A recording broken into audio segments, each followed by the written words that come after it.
சீனாவில் உள்ள காய்வா டெக்னாலஜி என்ற நிறுவனம் மனித உருவத்திலான செயற்கை கருப்பை ரோபோவை உருவாக்கி வருவதாக தகவல்கள் வெளியாகியுள்ளன.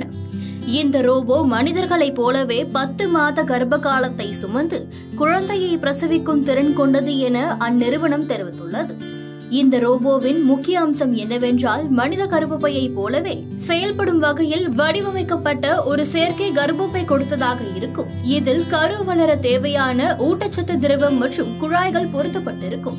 மனித கருத்தரித்தல் முதல் பிரசவம் வரை அனைத்து நிலைகளையும் இந்த ரோபோ உருவகப்படுத்தி செயல்படும் என்று கூறப்படுகிறது. இந்த தொழில்நுட்பம் குழந்தையின்மை பிரச்சினைக்கு தீர்வாக அமையும் என்றும், கர்ப்பத்தின் உடல் சுமைகளை தவிர்க்க விரும்பும் பெண்களுக்கு உதவும் என்றும் நிறுவனம் தெரிவித்துள்ளது.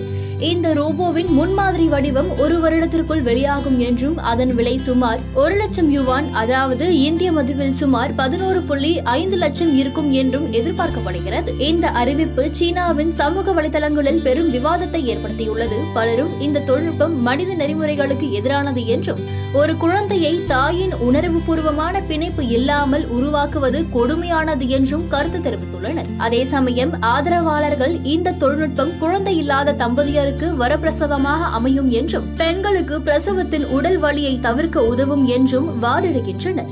இந்த தொழில்நுட்பம் அறிவியல் ரீதியாக சாத்தியமானதுதானா என்றும், சமூகத்தில் அது ஏற்படுத்தும் தாக்கம் குறித்தும் விவாதங்கள் நடந்து வருகின்றன.